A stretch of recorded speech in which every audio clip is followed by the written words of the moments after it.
Ya, itu eh, pemahaman literal dari bahasa asli tentang kata suwa. Jadi saya ulang sedikit, yang jarang dibahas adalah bahwa kata suwa itu berasal dari yasa. Nah, kata yasa sendiri artinya menyelamatkan. Tetapi kata suanya ada yang ada u-nya ini, jadi suwa. Kalau dimudahkan suwa ya. Ini juga waf sih soalnya. Nah, suwa itu suwa, u sama w sama. Nah, itu punya makna berasal dari SA. SA itu dari gembala. Jadi gembala yang mengawasi. Kemudian suanya sendiri domba yang berteriak minta diselamatkan. Jadi cry, domba-domba yang berteriak minta diselamatkan itu suwa. Suwa ya. Gitu. Jadi ada permainan kata di dalam nama Yesua ini gitu ya. Jadi antara, kalau diartikan mentah kan Yeho adalah keselamatan atau juru selamat gitu. Tapi ternyata kata suwa itu sendiri, suanya itu ada makna domba yang berteriak minta diselamatkan gitu. Jadi satu kata ini bisa dua itu ya. Bisa dua makna itu, dari sisi juru selamat tetapi juga dari sisi domba-domba yang minta diselamatkan. Makanya erat sekali gitu ya. Makanya saya tadi membahas tentang Yohanes 10 ayat 27 29 sampai 30. Domba-dombaku mendengarkan suaraku, karena ini gitu. Jadi seorang domba yang sewa, yang meratap, menangis, minta bantuan, minta pertolongan, maka gembalanya Yeho akan mendengarkan. Makanya di Joel kalau nggak salah, barang siapa berseru kepada nama Yehuwah, maka dia akan diselamatkan. Nah, bagaimana cara berseru kepada Yehuwah? Ya, kita menyebut nama Yehosua. Karena kata Yeho adalah Yehuwah gitu. Seperti itu. Nah, ini literalnya ini, nah nanti dalam prakteknya kata berseru nanti punya makna yang banyak ya, seperti kemarin saya bahas tentang perintah ketiga.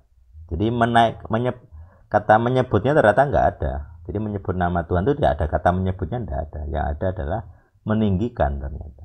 Bukan bersuara ternyata. Jadi akhirnya ketika dalam bayan pelepasan, misalnya saya seringkali tidak menyebut sama sekali nama suci gitu ya. Dan ternyata berhasil, tidak harus menyebut. Sehingga saya yang menyimpulkan berarti memang kita tidak harus menjadi secret namer, tidak harus dikit-dikit nyebut gitu ya, dikit-dikit nyebut. Karena poinnya bukan menyebut, ternyata di perintah ketiga poinnya adalah meninggikan. Cara meninggikan itu tidak harus dengan mulut, dengan suara, tapi dengan pemikiran.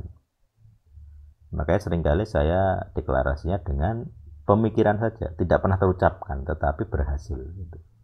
Nah, itu berarti sebenarnya pikiran kita itu punya mulut gitu ya, yang ekuivalen dengan mulut jasmani. Nah, secara prinsip ya itu roh kita sebenarnya. Roh kita ya yang berbicara di dalam pikiran.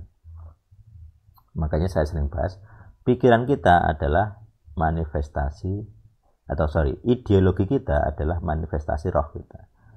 Ideologi, cara pandang kita itu kan berarti cara pikir ya. Nah, itu wujud penampakan dari roh kita yang ada di dalam, yang tidak kelihatan, yang abstrak. Jadi kalau orang bisa menerima ideologi yang lurus, yang sadik, yang benar, berarti rohnya benar. Kalau dia menolak, berarti rohnya salah. Itu metode untuk mengenali roh. Ini beda dengan karunia membedakan roh ya. Walaupun hasilnya sama. Kalau karunia kan dari Tuhan langsung ya, diberi pengilhaman, oh langsung ngerti, oh ini kayaknya bukan roh Tuhan. Tapi secara pemikiran kita juga bisa membedakan roh setan dan Tuhan itu dengan cara pikiran kita menguji.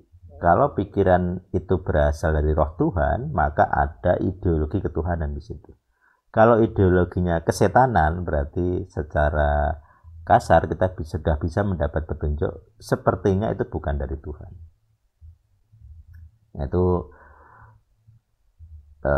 pelajaran nama Yehosua itu nanti ke situ jauhnya.